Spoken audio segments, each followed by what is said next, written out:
너무나 늘 감사하고 얼마나 또 그 생동감이 넘치고 이쁜지 모릅니다. 어쨌든 많은 기도와 사랑을 부탁드리겠습니다.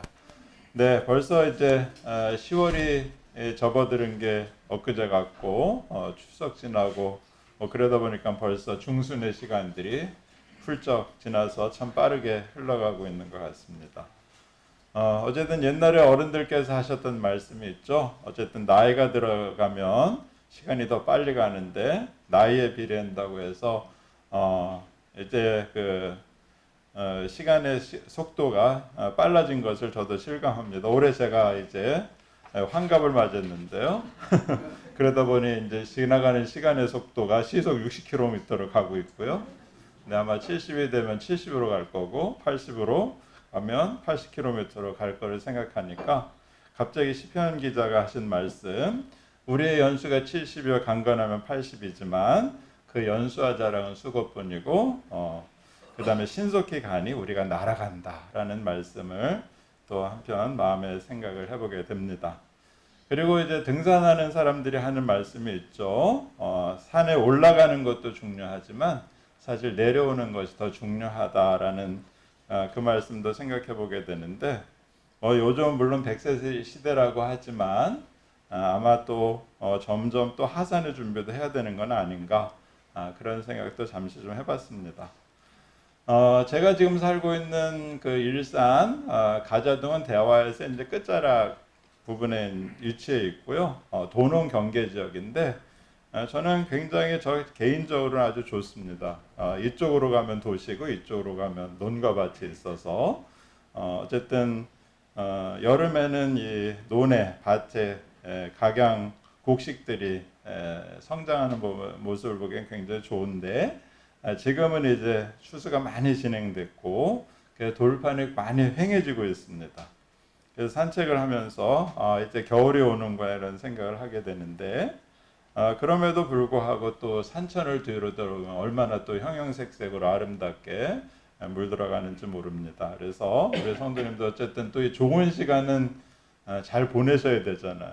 그래서 마리아 릴케가 주여 때가 됐습니다. 가을입니다. 그러면서 이제 노래할 때 따뜻한 햇빛을 하루만 더 주셔서 포도의 달콤함이 더 깊이 스며들게 해달라고 이렇게 기도하는데 우리 성도님들께서도 이 가을의 청취를 즐기시면서 어쨌든 가을의 풍성함을 또한 마음껏 누리시기를 다시 한번 부탁을 드립니다.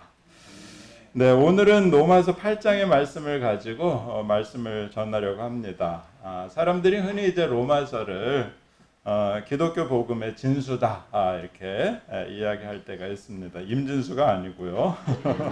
네, 그것은 로마서가 가지고 있는 아마 믿음에 대한 칭의, 다시 말해서 믿음으로 의롭게 된다라고 하는 것을 아마 가장 잘 설명하고 그래서 로마서가 우리 개신교 신앙에 있어서 가장 귀하게 여기는 기록이라서 그럴 거라고 생각을 합니다.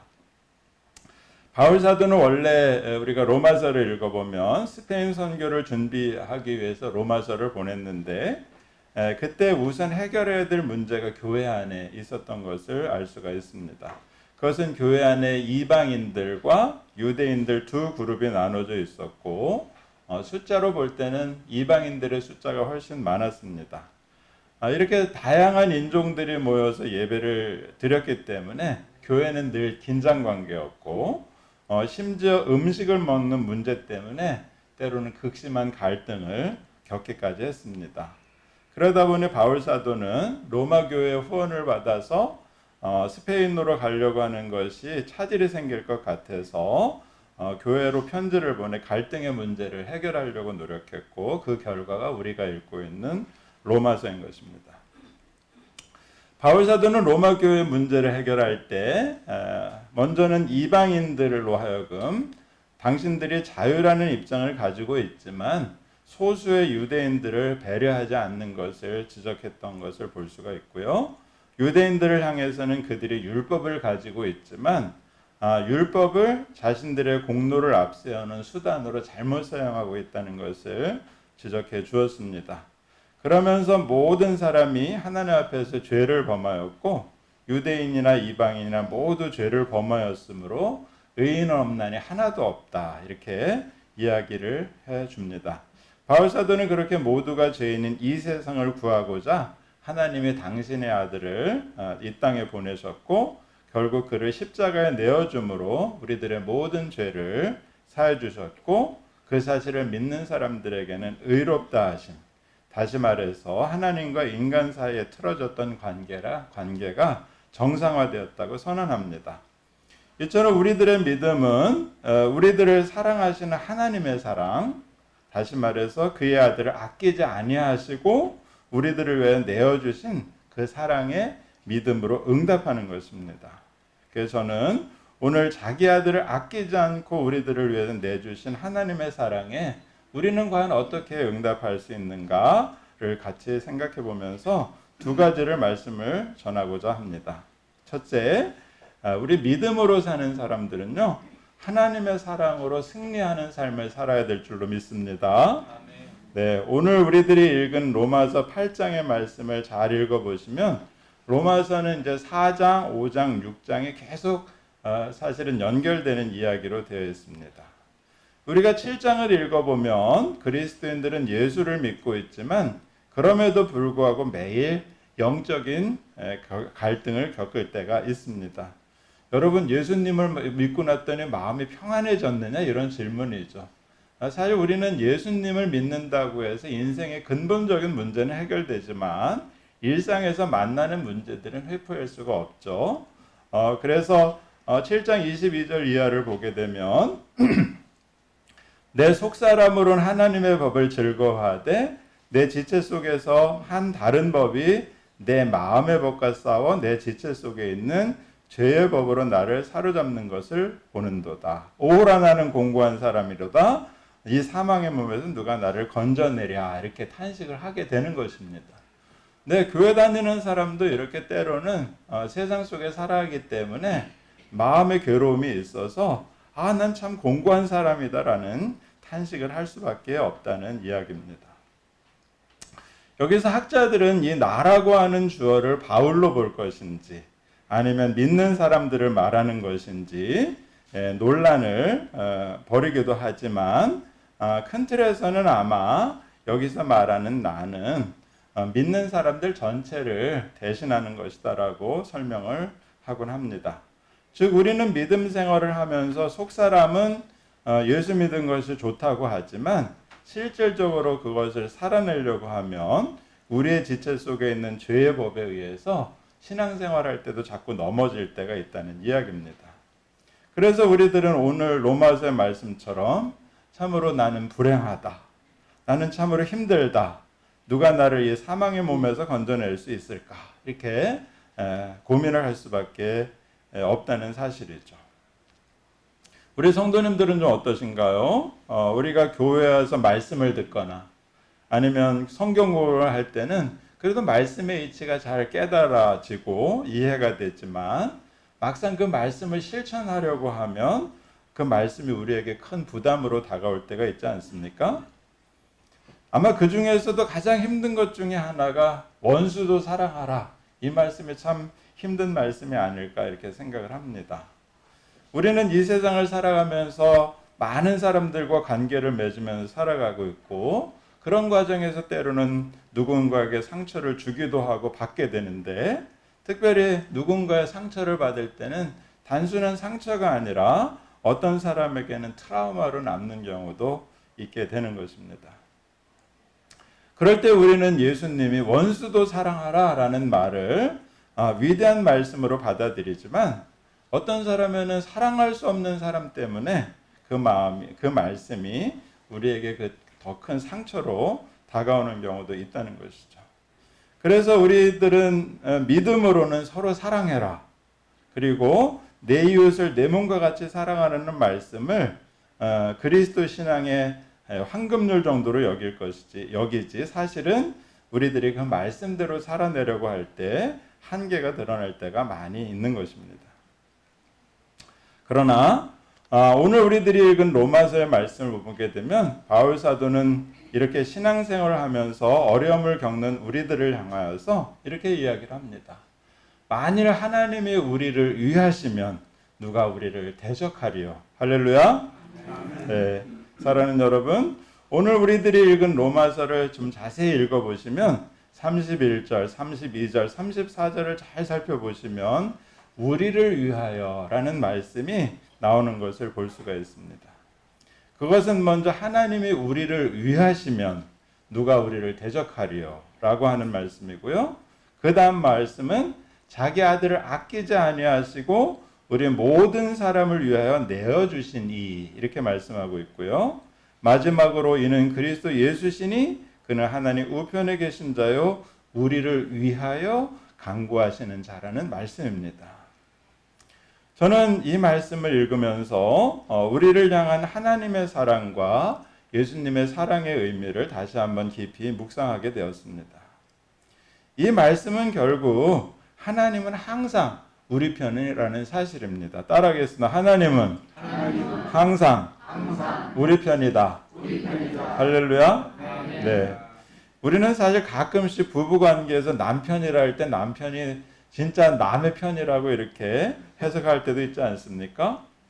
그러나 우리 하나님과 예수님은 항상 어떤 상황에서도 우리 편이 되시는 줄로 믿습니다. 그리고 그렇게 우리 편이 되신다는 사실을 단지 입으로만 말씀하시는 것이 아니라 오늘 말씀에 나오는 것처럼 누군가 우리를 정죄할 때, 그리고 곤고함이나 박해, 아니면 기근과 헐벗음, 그리고 각종 위험이나 칼과 같은 매일의 위협을 다가올 때도 항상 하나님은 우리 편이 되어 주신다는 말씀입니다.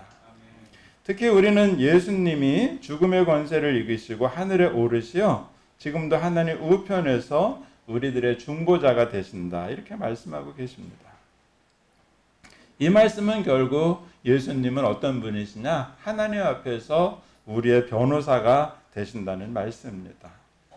우리 성도님들 중에는 아마 혹시 법적 소송을 당해보신 분도 계시고, 어떤 때는 경찰서를 가거나 그런 경험도 있으셨을 텐데, 그럴 때 우리가 유능한 변호사의 조력을 받게 되면 그것이 큰 힘이 되는 경우가 있는 것과 마찬가지입니다.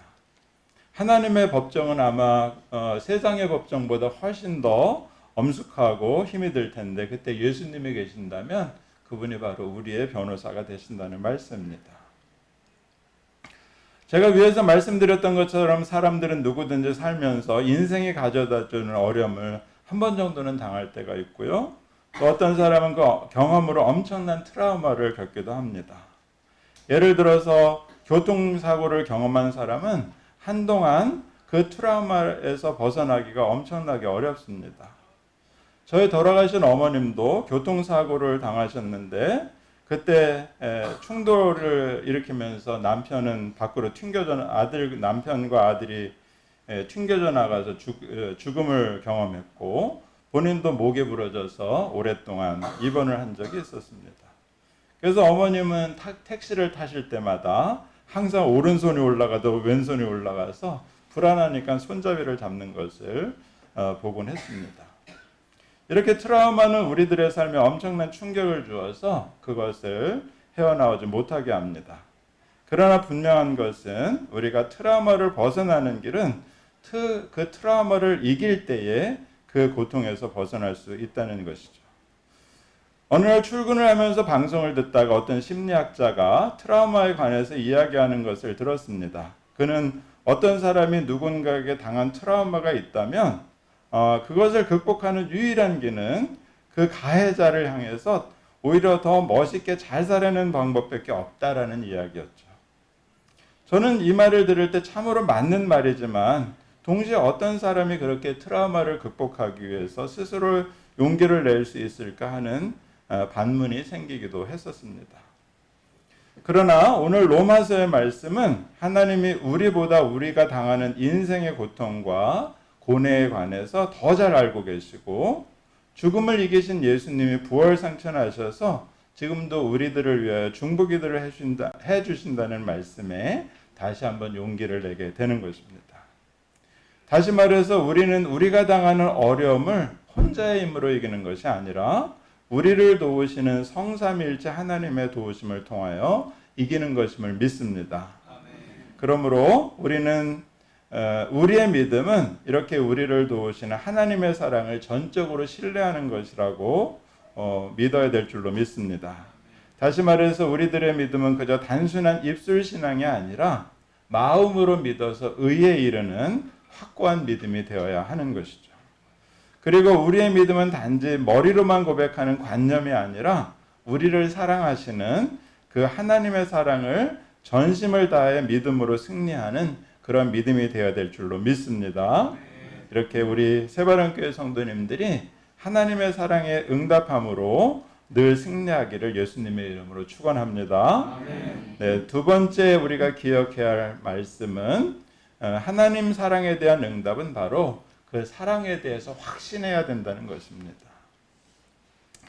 오늘 우리들이 읽은 로마서의 말씀을 보게 되면 바울 사도는 35절에서 누가 우리를 그리스도의 사랑에서 끊으리요 환난이나 곤고나 박해나 기근이나 적신이나 위험이나 칼이랴 이렇게 이야기합니다. 그리고 다시 38절 39절에서 내가 확신하노니 사망이나 생명이나 천사들이나 권세자들이나 현재일이나 장래일이나 능력이나 높음이나 깊음이나 다른 어떤 피조물이라도 우리를 우리 주 그리스도 예수 안에 있는 하나님의 사랑에서 끊을 수 없으리라 이렇게 선언하고 있습니다. 이 두 말씀을 조금 자세히 살펴보면 하나는 그리스도의 사랑으로 되어 있고 다른 하나는 주 예수 그리스도 안에 있는 하나님의 사랑으로 되어 있습니다. 결국 여기서 말하는 하나님의 사랑은 그리스도의 사랑과 아버지 되시는 하나님의 사랑이죠. 바울 사도가 왜 이렇게 한쪽에서는 그리스도의 사랑을 그리고 다른 한쪽에서는 하나님의 사랑을 말하는 것이 조금 헷갈릴 수도 있습니다. 그러나 결국 이 두 가지는 모두 하나님의 사랑으로 종합됩니다. 먼저 그리스도께서 우리를 위하여 보여주신 사랑은 아버지 하나님의 뜻에 순종하면서 보여주시는 희생적인 사랑을 의미합니다. 앞에서도 오늘 말씀 31절, 32절, 34절에 우리를 위하여 따라하겠습니다. 우리를 위하여. 굉장히 귀한 말씀인데요. 이 말이 세 번이나 강조되고 있는 것을 말씀을 드렸습니다. 우리를 위하여라는 이 말은 바울 사도의 사상을 나타내는 대표적인 표현이기도 합니다. 이 우리를 위하여라는 이 말은 바울 사도가 복음에 관해서 말할 때 고린도전서 13장 3절 이하를 보게 되면 우리의 죄를 위하여 그리스도께서 죽고 부활하셨다는 말씀에서도 확인할 수가 있습니다. 그리고 우리를 위하여라고 하는 말씀은 우리가 성만찬 제정사를 통해서도 확인이 되죠. 떡을 떼실 때도 이렇게 말씀하시죠. 이 떡은 너희를 위해서 내어주는 내 몸이다 이렇게 말씀하시지 않습니까? 그리고 또한 이제 식후에 잔을 들어 말씀하실 때도 이 잔은 너희를 위하여 흘리는 새 언약의 피다 이렇게 말씀하십니다. 그리고 이렇게 너희를 위하여, 우리를 위하여 혹은 많은 사람들을 위하여라는 표현들은 결국 모두가 우리를 위하여라는 말씀을 중심으로 해서 예수님이 우리들을 대신해서 십자가를 지셨다는 희생의 의미를 보여주는 것입니다. 우리들을 대신하여 십자가를 지신 예수님, 이 십자가의 대속의 은혜가 주는 이 의미가 저는 우리들의 마음속에 새겨져야 된다고 믿습니다. 대속이라는 의미, 여러분 우리가 구원을 이야기할 때 두 가지로 설명이 됩니다. 하나는 대속의 은혜가 있고 하나는 속량의 은혜가 있죠. 예를 들어서 바울 사도가 모든 인간, 다시 말해서 유대인이나 이방인 모두가 다 죄인이고 의인은 없고 하나도 없고 모두가 죄에 팔려 있는 상태다. 이 얘기는 결국은 인간은 죄의 노예로 살아간다는 이야기를 하는 것입니다. 그런데 노예 상태에 빠져 있는 사람이 해방을 얻기 위해서는 팔려간 값을 치러야 되는 것인데 누군가 속전을 대신 내줘야 된다는 의미죠. 그런데 하나님은 예수 그리스도를 내어주심으로 우리들을 대신해서 죄값을 치러 주셨다는 것입니다. 바로 이것이 우리가 죄에 팔려 있는 노예 상태를 벗어나는 속량이라고 설명을 하는 것입니다. 그리고 또 다른 의미의 구원은 희생을 담보로 해서 얻어지는 대속사상입니다. 다시 말해서 인간이 죄에 빠질 때 그 죄를 면하기 위해서는 과거에는 반드시 피를 흘려서 속죄를 해야만 했습니다. 여러분, 우리가 눈에는 눈, 이에는 이라는 말이 바로 그런 거예요. 어떤 사람이 누군가의 눈을 다치게 했으면은 그 상대방의 눈을 빼서 어쨌든 똑같이 갚아줘야지 그게 균형에 맞는 거기 때문에 그게 바로 어떤 희생의 의미하고도 같이 연결되는 것이죠. 그래서 옛날에는 사람이 죄에 대한 책임을 진다는 의미로 제단에 나가서 이제 자기가 잘못한 것을 자신의 몸에서 나오는 피를 흘려야 됐지만 사람들이 그럴 수가 없어서 나를 대신하는 제물을 가지고 하나님 앞에 나갔던 것입니다. 그래서 자기의 죄값을 대신하는 새나 양이나 소와 같은 짐승을 대신해서 제물로 바치는 소위 말해서 희생 제물이 필요했던 것입니다. 그러므로 하나님 앞에서 범죄한 인간은 그 죄의 경중에 따라서 하나님 앞에서 피로 그 죄를 속죄해야 하는데 과거에는 다른 동물들을 대신해서 그 죄를 씻고자 했습니다. 그것이 바로 희생제물이라는 의미입니다. 이 말은 결국 하나님 앞에서 죄인인 모든 인간은 하나님 앞에서 자신들의 죄를 용서받기 위해서 피를 흘려야 했지만 이제 하나님께서는 그의 아들 예수 그리스도를 세상 죄를 용서해 주시는 희생양으로 삼으셔서 우리들의 모든 죄가 용서받는 길이 열렸다는 사실입니다. 이 사실을 믿으십니까? 특히 하나님은 예수님의 십자가의 죽음을 유일회적인 단번의 죽음으로 죽음이 되게 하셔서 모든 희생제사를 철폐하시고 이제 그 사실을 믿는 모든 사람에게 그 믿음을 통해서 하나님에 대한 새로운 관계를 맺는 의롭다함의 길을 열어주신 것입니다. 그러므로 우리는 예수님의 이러한 희생적인 죽음을 기억할 때 예수님의 희생적인 죽음이 없었다면 우리가 그 자리를 대신해서 죽어야만 했다는 사실을 기억해야 하는 것입니다. 다시 말해서 우리들은 지금까지 살아온 삶에서 수많은 죄로 인해서 피를 흘리고 죽는 것이 당연한 것이었지만 바로 예수님이 계시기 때문에 예수님이 우리의 죄를 대신하심으로 우리의 삶은 덤으로 주어진 은혜의 삶이 된 줄로 믿습니다. 저는 지금도 저의 삶을 되돌아보면 덤으로 살아가고 있는 인생이라는 것을 늘 깨닫게 됩니다. 언젠가도 말씀드렸던 것처럼 저는 초등학교 3학년 때 물에 빠져서 한번 거의 죽을 뻔한 경험이 있었습니다. 존 웨슬리 목사님도 그가 어린 시절 6살에 목사관에서 불이 났을 때 겨우 구원받은 것을 회상하면서 자신을 불꽃 속에서 타다 남은 부지깽이 같은 의미로 소개합니다. 그 얘기는 결국은 자기가 자기의 인생에서 내세울 것은 아무것도 없다는 의미가 되겠죠. 이와 같이 자기 자신을 부인하면서 사는 것이 바로 은혜를 따라 사는 삶이라고 이야기를 하는 것입니다. 이처럼 우리가 오늘 살아간다는 의미, 믿음을 가진 이후의 삶은 예수님의 희생과 순종으로 이루어진 하나님의 은혜를 따르는 덤으로 살아가는 은혜의 삶인 줄로 믿습니다. 계속해서 바로 우리가 이런 말씀을 생각해 보면서 오늘 말씀에서 이야기하는 이 하나님의 사랑은 온 창조 세계를 돌보시는 하나님의 사랑을 보여주는 말씀입니다. 오늘 말씀 읽었던 앞부분을 보게 되면 거기에는 피조물이 다시 말해서 하나님이 만드신 모든 창조 세계가 지금 탄식하고 신음하고 있다라고 이렇게 이야기를 합니다. 다시 말해서 하나님을 잃어버린 세상, 그리고 인간 각자가 어느새 하나님처럼 살고자 하는 세상에서 하나님의 자녀들이 나타나기를 고대하는 상황이 바로 지금 우리의 상황이 되었다는 이야기입니다.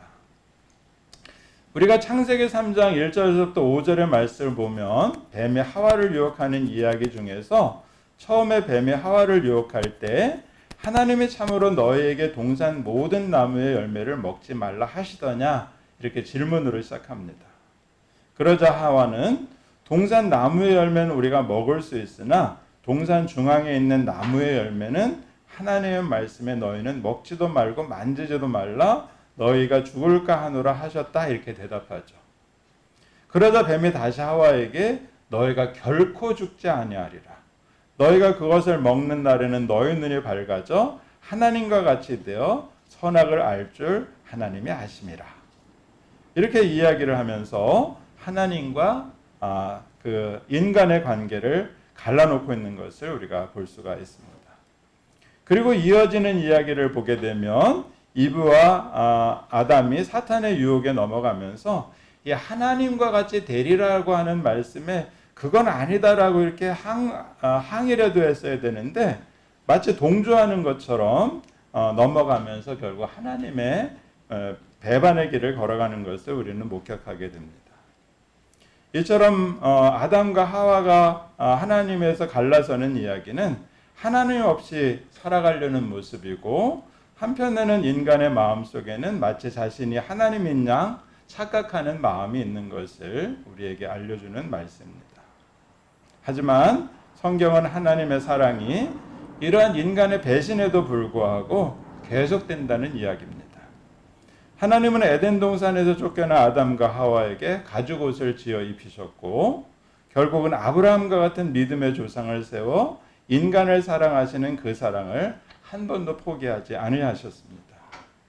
그러므로 하나님의 사랑은 배신의 역사가 반복되는 인간의 역사일지라도 여전히 하나님은 우리를 사랑하고 계신다는 이야기입니다. 이것을 우리가 어거스틴은 뭐라고 이야기를 하냐면 바로 아모르 데이 이렇게 얘기를 하죠. 다시 말해서 하나님의 사랑이라고 부르는 것입니다. 이 사랑은 우리에게서 시작된 것이 아니라 하나님 편에서 시작된 것이고 그 사랑의 증거가 바로 예수님의 십자가인 것입니다. 이렇게 아들 되시는 예수 그리스도의 희생과 복음으로 이루어진 사랑과 모든 세상을 여전히 사랑하시는 하나님의 사랑이 우리들로 하여금 오늘 우리 자신을 돌아보게 하고 여러 가지 실패에도 불구하고 다시 한번 새롭게 도전하도록 우리에게 용기를 주고 있습니다. 사랑하는 여러분, 오늘 우리가 함께 읽은 이 창세기 말씀은 아브라함이 아들 이삭을 제물로 바치는 여러분들이 너무나 잘 아는 이야기입니다. 사실 이 이야기에 대해서 여러분들은 뭐 주실 때는 언제고 가져가실 때는 언제 있습니까? 이렇게 뭐 항변할 수 있다라고 말씀을 하시기도 하시지만 사실 이 이야기의 핵심은 아브라함의 아들 이삭을 바치라고 명령했을 때 자세히 읽어보면 아시겠지만 아브라함은 아무런 토를 달지 않고 있습니다. 어떻게 아무런 토를 달지 않았을까? 그것에 대한 결론은 그렇게 엄청난 순간에도 아브라함은 철저하게 하나님에 대한 굳건한 믿음을 가졌다는 사실입니다. 이렇게 어떠한 상황에서도 하나님의 사랑을 신뢰하는 것, 그것이 믿음인 줄로 믿습니다.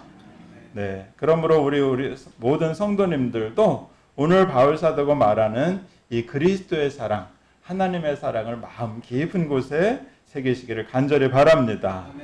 누가 우리를 그리스도의 사랑에서 끊으리요? 환난이나 곤고나 박해나 기근이나 적신이나 위험이나 칼이랴. 그리고는 계속해서 내가 확신하노니 사망이나 생명이나 천사들이나 권세자들이나 현재일이나 장래일이나 능력이나 높음이나 깊음이나 다른 어떤 피조물이라도 우리를 우리 주 그리스도 예수 안에 있는 하나님의 사랑에서 끊을 수 없으리라. 할렐루야. 네, 오늘 바울 사도의 이 말씀이 우리 성도님들에게 확신의 말씀으로 새겨지기를 간절히 축원합니다. 그래서 이 자기 아들을 아끼지 아니하시는 하나님의 사랑에 믿음으로 응답하시는 우리 새바람교회 성도님들이 다 되시기를 예수님의 이름으로 간절히 축원합니다. 기도하겠습니다.